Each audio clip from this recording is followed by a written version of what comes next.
Boa noite, a paz do Senhor Jesus, Deus abençoe a todos, sejam todos muito bem-vindos a mais um grupo familiar. E hoje nós vamos estar dando início a um importante tema, que é a cura de um coração ferido, ou seja, a cura das emoções. Amém? Então, antes de começarmos a ler, eu queria só conversar e que você pensasse, meditasse nisso que eu vou falar. Todos nós, na nossa infância ou na nossa juventude, nós tivemos alguns acontecimentos, algumas acidentes, algumas coisas que nós fizemos, É, algumas quedas, alguma coisa que sempre deixou em nosso corpo sinais, uma ferida que depois virou uma cicatriz. Então isso são marcas de alguma coisa que aconteceu no passado, marcas que muitas vezes nós carregamos no nosso corpo. Eu, como fui uma criança muito arteira, tenho muitas marcas, muitos sinais no meu corpo pelas artes que eu fiz. Eu creio que muitos têm também. Mas existem marcas que não ficam do lado de fora, que não ficam no nosso corpo, não é visível, mas ficam no nosso coração.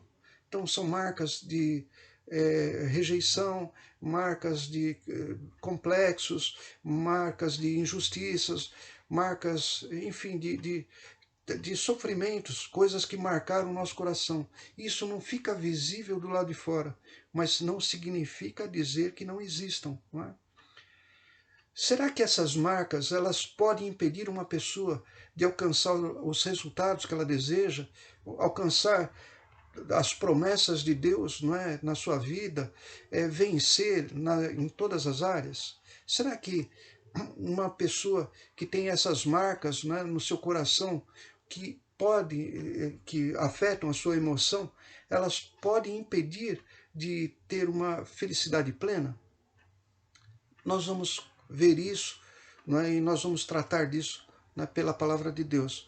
Mas só para você ter uma ideia, é, um cientista, que na verdade um cientista, um autor de um livro chamado Inteligência Emocional, ele explica que tudo aquilo que nós realizamos, as nossas realizações, elas têm muito a ver com a inteligência emocional. O que seria isso?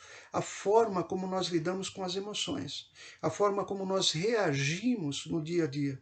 Tanto é, que esses estudos de inteligência emocional hoje são praticamente aplicados em todas as empresas quando se contratam pessoas, para descobrir o perfil, se essa pessoa tem realmente condições de receber e sustentar uma responsabilidade, de suportar a carga de uma responsabilidade, independentemente de tudo aquilo que ela vai sofrer, de contrariedades ou provocações, ou muitas vezes desafios.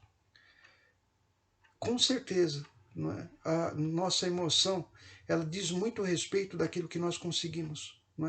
E com a palavra de Deus não é diferente. Hoje nós vamos ver isso. Então, nesse estudo, vamos dizer assim, essa primeira parte, ela vai ser a base para nós seguirmos em diante e tratarmos de todos os aspectos que envolvam um coração ferido, e a cura, e o como proceder, e todos os assuntos relacionados. Mas, em primeiro lugar, como nós podemos saber que nós temos uma alma, Então, a palavra de Deus, ela vai nos explicar isso. Eu queria que você fosse comigo lá em 1 Tessalonicenses, capítulo 5, versículo 23. Está escrito assim: o mesmo Deus de paz vos santifica em tudo, e todo o vosso espírito, alma, 2, e corpo, 3, sejam plenamente conservados irrepreensíveis para a vinda do nosso Senhor Jesus Cristo. Amém? Então a Bíblia, ela fala que toda pessoa, todo ser, ele é constituído de 3 partes, Nós somos um espírito, porque quando Deus ele forma Adão do barro, ele sopra, ou assopra na sua narina o fôlego de vida. Esse fôlego de vida, ruach em hebraico, é o próprio Espírito de Deus que traz a vida. Então, quando Deus forma Adão à sua imagem e semelhança do barro, seria simplesmente um barro se não tivesse nele vida. E Deus ele sopra a vida. junto com a vida, Deus dá para o homem o livre-arbítrio, ou seja, ele dá ao homem a vida no sentido pleno, ou seja, o direito de escolha. Não é? Então, a vida plena implica em direito de escolha, o livre-arbítrio, que a Bíblia chama livre-arbítrio, ou seja, Deus fez um ser com a capacidade, não é, de decidir os seus caminhos. Deus não fez um robô. E aonde está essa capacidade? Na nossa mente, né? Na nossa mente, que a Bíblia chama alma, e muitas vezes é sinônimo de coração, e muitas vezes quando a Bíblia fala coração é sinônimo de alma. Muito bem. Quando eu falei agora há pouco, né, que muitas vezes nós trazemos em nossos corações ou na nossa alma feridas, não é? Então, como ter certeza de que na alma estão as emoções? Não é? Nós sabemos, eu já falei que na alma nós tomamos decisões, na alma estão ligados os sentidos, né, os 5 sentidos, não é? Mas como ter certeza que as emoções estão na alma? Não é? Então eu queria convidar você para ir comigo na Bíblia, para que na palavra de Deus nós fôssemos aprendendo, não é? a importância de entender o que é a alma e as emoções. Não é? Então eu queria que você fosse comigo lá no Velho Testamento, no livro de Salmos, né? O Salmo 35, versículo 9. Salmo, né? Velho Testamento, mais ou menos metade da Bíblia, capítulo 35, versículo 9. Fala assim: E a minha alma se alegrará no Senhor, alegrar-se-á na sua salvação. Alegria. A alegria é um sentimento, é uma emoção. Então aqui o salmista ele fala: a minha alma se alegrará. Ele não fala o meu espírito, ele não fala o meu corpo. Ele fala: a minha alma se alegrará. É onde estão as emoções. Mais um pouquinho para frente, se você for lá no Salmo 119, um pouquinho mais para frente, Salmo 119, no versículo 28, Salmo 119, versículo 28, está escrito assim: a minha alma consome-se de tristeza. Então nós vimos um sentimento, alegria, uma emoção, e depois nós estamos vendo agora: a minha alma consome-se na tristeza. Fortalece-me segundo a tua palavra. Então aqui o salmista, ele fala que ele está com a alma triste, ou seja, a emoção dele é a tristeza, né? O sentimento de tristeza, e ele pede para Deus consolar ele. Né? Um pouquinho mais para frente, nós vamos ver Isaías 61. Isaías capítulo 61, versículo 10.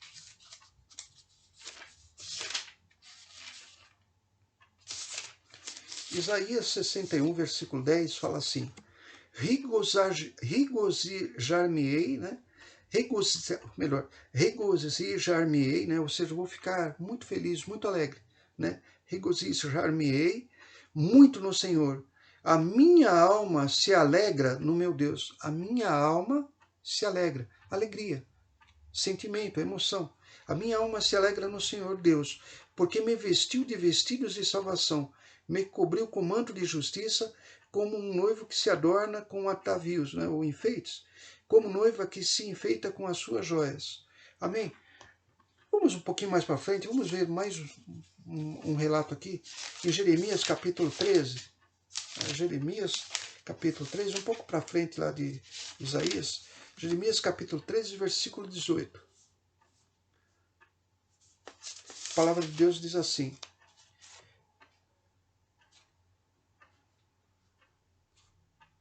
ou melhor, é 17, tá?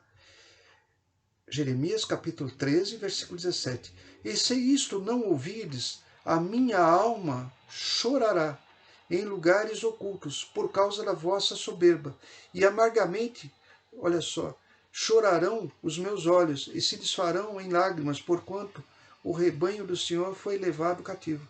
Então aqui ele fala num outro sentimento, numa outra emoção, o choro. Não é? Então fica muito claro na Bíblia, não é, que quando se fala em emoção, quando se fala em sentimento, não é, no sentido de ser uma emoção, se refere à alma. Não é? Agora, eu queria que você entendesse o seguinte, não é? A alma, não é, na Bíblia, como eu já disse, muitas vezes é sinônimo de coração.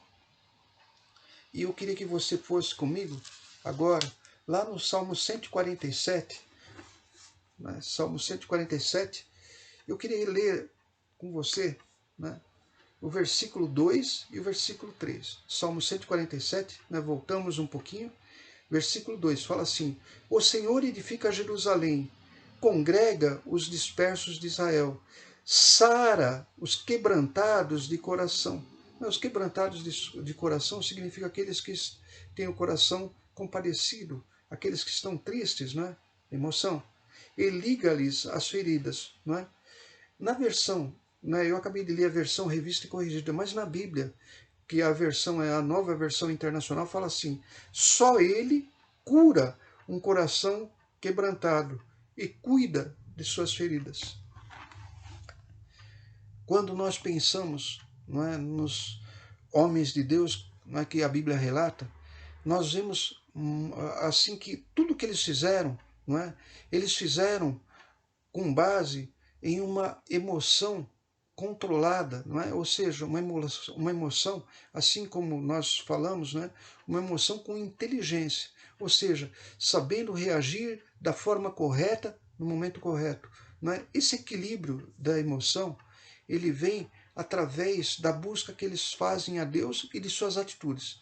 Vamos ver uma coisa, nós já estamos aqui em Salmo, eu queria que você visse Davi. Nós sempre falamos que Davi foi o maior rei de Israel, né? Foi o segundo rei de Israel, né? Mas foi o maior rei de Israel, um rei não é, que ele é honrado até os dias de hoje, mas não significa dizer que ele não tenha feito coisas erradas. E as coisas erradas que ele fazia, trazia para o coração dele tristeza. Então, no Salmo 51, versículo 10, né, Davi ele ora assim: cria em mim, ó Deus, um coração puro. Ou seja, tira do meu coração tudo aquilo que causou uma ferida. Né? Ele tinha feito coisas erradas, não é? Você sabe que Davi, ele se interessou por uma mulher casada, acabou cometendo adultério, acabou de uma forma indireta fazendo com que seu marido fosse morto no campo de batalha, depois ainda tentou encobrir, não é, tudo. E aqui, esse sentimento que ele teve, não é, essa acusação que ele tinha no coração, fez com que ele fosse até Deus e fizesse essa oração. Cria em mim, ó Deus, um coração puro e renova em mim um espírito reto. Então, através da oração, ele buscava isso. Um outro homem, não é, que nós conhecemos também, que sofreu uma injustiça muito grande. Esse, ao contrário de Davi, Davi comete uma injustiça. Esse sofre uma injustiça. Ele acaba sendo vendido pelos próprios irmãos que não se preocuparam com ele, com a vida dele, e colocaram ele à mercê da destruição. Esse homem era José. E José, ele acaba, né, em determinado momento, né, na sua vida, né, enfrentando problemas.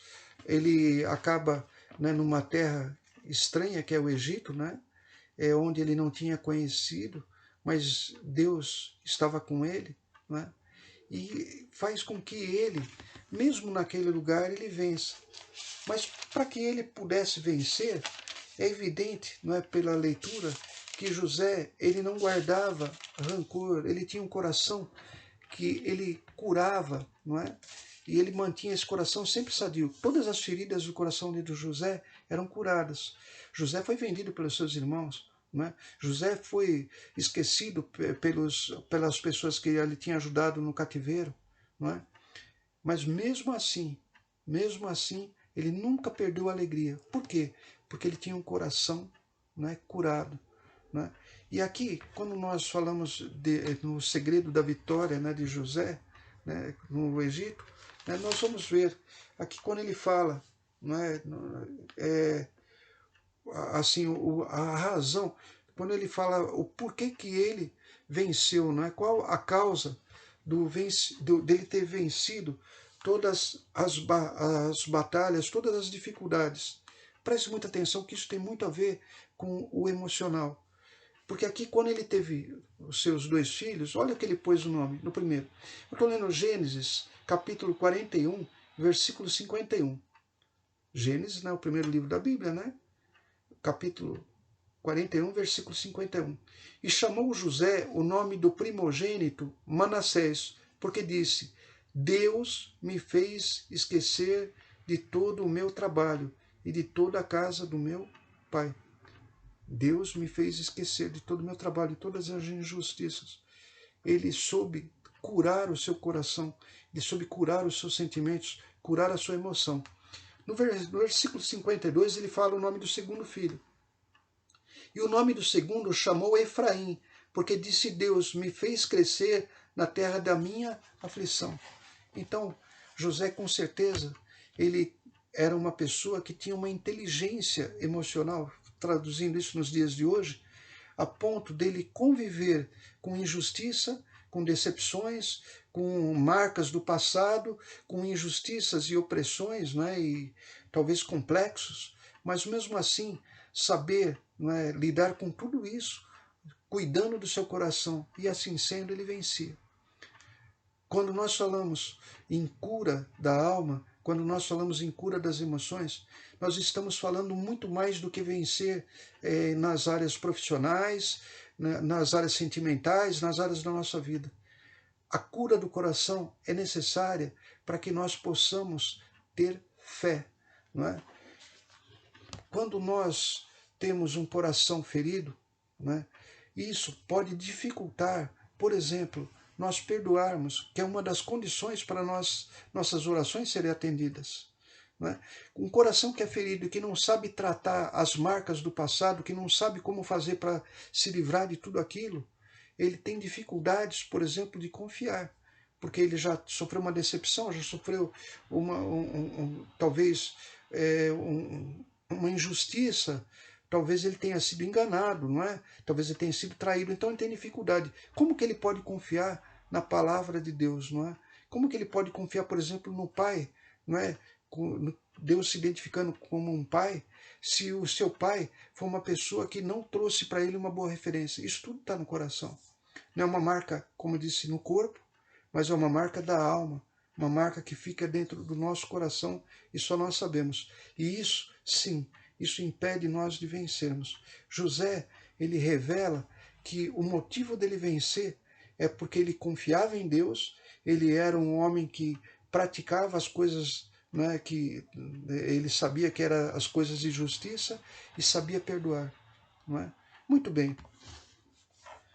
Quando nós falamos de fé, não é? Nós falamos de um coração, não é, que não é dividido, ou seja, um coração que é puro, um coração que é íntegro. Não é?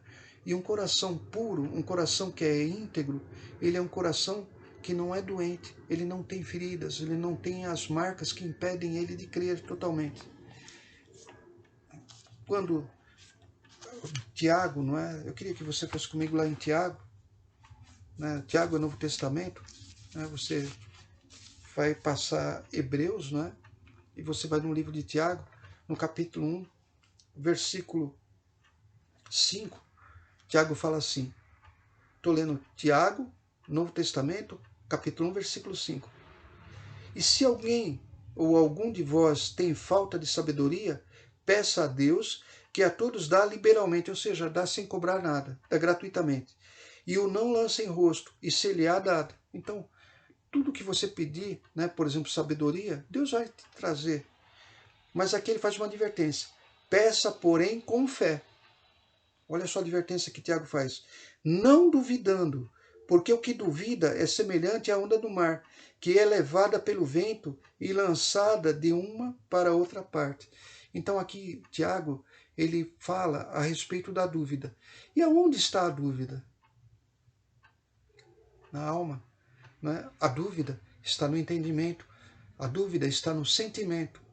Nós não andamos por emoção, nós não andamos por sentimento, nós andamos pela fé, pela certeza da palavra de Deus. Acontece que uma pessoa ferida, a mente dela combate com o espírito, então ela fica dividida. Presta atenção no versículo 7. Tiago fala assim, não pense tal homem ou tal pessoa, né, que receberá do Senhor alguma coisa. E aí ele fala no versículo 8, o homem de coração dobre, ou seja, a pessoa, né? O homem, a mulher de coração dobre. Não, o que é o coração dobre, né? Na edição Revista Atualizada fala ânimo dobre, ou seja, tem dois ânimos, né? Uma hora acredita, outra hora volta para trás. Então, por quê? Por causa da sua alma, por causa da sua emoção, sabe, que não está controlada, não está sadia. E ele fala assim, o homem de coração dobre é inconstante em todos os seus caminhos. Não é? Na versão, nova versão internacional, né, a Bíblia fala assim, na nova versão internacional, esse versículo é assim, pois ele tem mente dividida em tudo que faz. Ou seja, mente dividida, presta muita atenção nisso. Uma mente dividida é uma mente que não consegue crer totalmente. Jesus ele fala, aquele, que quando ele fala, quais os dois principais mandamentos? É crerás no teu Deus de todo o teu coração, de toda a tua alma, de todo o teu entendimento. Então você vê que crer, ou seja, a fé, ela tem a ver com o coração puro, com o coração sarado, ou seja, com uma emoção tratada, não é?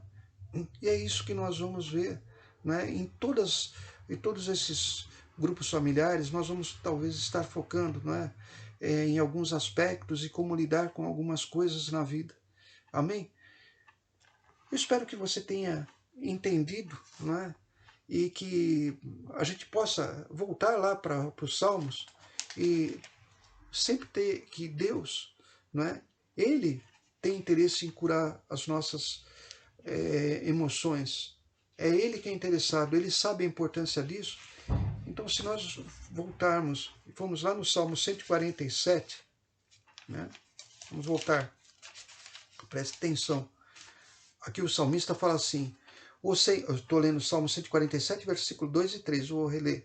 O Senhor edifica Jerusalém, congrega os dispersos de Israel, sara os quebrantados de coração e liga-lhes as feridas. Amém? Qual que foi a missão que Jesus recebeu? Jesus, como Messias, ele tinha como missão já profetizada, né, por Isaías, lá no capítulo 61, versículo 1, olha a missão do Senhor Jesus. O Espírito do Senhor Jeová está sobre mim. Então, Isaías está profetizando a respeito do Messias. Está sobre mim, porque o Senhor me ungiu para pregar boas novas aos mansos, enviou-me a restaurar os contritos de coração, a proclamar liberdade aos cativos e abertura da prisão aos presos. Amém? Então, quando Jesus ele foi batizado lá no livro de Lucas, Novo Testamento, para encerrar, capítulo 4, não é? Você vê que o salmista ele clama para Deus, não é? Você vê que Davi clama para Deus para que tenha um coração, não é? uma alma purificada, equilibrada, curada. E aqui Jesus, lá em Lucas capítulo 4, versículo 15, fala assim, então pela virtude do Espírito voltou, estou lendo, repetindo, Lucas capítulo 4, versículo 14. Então, pela virtude do Espírito, voltou Jesus para a Galiléia, e a sua fama correu por todas as terras em derredor. Ensinava nas sinagogas e por todos era louvado. E chegando a Nazaré, onde fora criado, entrou num dia de sábado, segundo o seu costume, na sinagoga, e levantou-se para ler. E foi-lhe dado o livro do profeta Isaías, e quando abriu o livro, achou o lugar em que estava escrito, o Espírito do Senhor é sobre mim, pois que me ungiu, né, ou me capacitou, ou me empoderou, me deu poder, para evangelizar os pobres, enviou-me a curar os quebrantados de coração, né? A pregoar liberdade aos cativos, dar vista aos cegos. Essa liberdade aos cativos é todos aqueles que têm sua vida presa por alguma situação. E dar vista aos cegos e pôr em liberdade os oprimidos. Você percebe que isso daí tem tudo a ver com a alma, não é? E anunciar o ano aceitável do Senhor. Então, que você possa, né, refletir sobre tudo isso, né, e que nos próximos grupos familiares, né, se você sabe de pessoas que estejam sofrendo, que têm marcas no passado, que não conseguem superar, né, que você convide para assistir né, esse estudo que nós vamos fazer, porque certamente vai trazer, né, o poder de Deus pela palavra, né, e pela revelação do Espírito Santo. E nós vamos poder, né, conquistar, né, vitórias que antes seriam impossíveis de ser conquistadas, não porque a palavra de Deus não tem poder, mas porque nosso coração, assim como uma terra, não estava preparado para recebê-lo. Amém? Baixa a nossa cabeça, fechar os nossos olhos. Senhor Deus e Pai, nós queremos te agradecer pela tua palavra. Pai querido, cuida dos nossos corações, cuida, Senhor, nossos sentimentos, das nossas emoções, para que nós possamos ter um coração puro, meu Pai. E assim sendo, ter o poder, meu Pai, termos as condições para gerar os frutos da tua palavra, os frutos da tua promessa em nossas vidas. Aonde essa mensagem chegar, Senhor, que o Senhor chegue com o teu poder e o Espírito Santo venha esclarecer ainda mais a todos aqueles que ouvirem. Em nome de Jesus, e você que crê, diga amém e graças a Deus. Lembrando que os nossos cultos presenciais estão acontecendo em Ribeirão Pires, às 10 horas da manhã, e os nossos cultos virtuais também acontecem às 10 horas da manhã, né?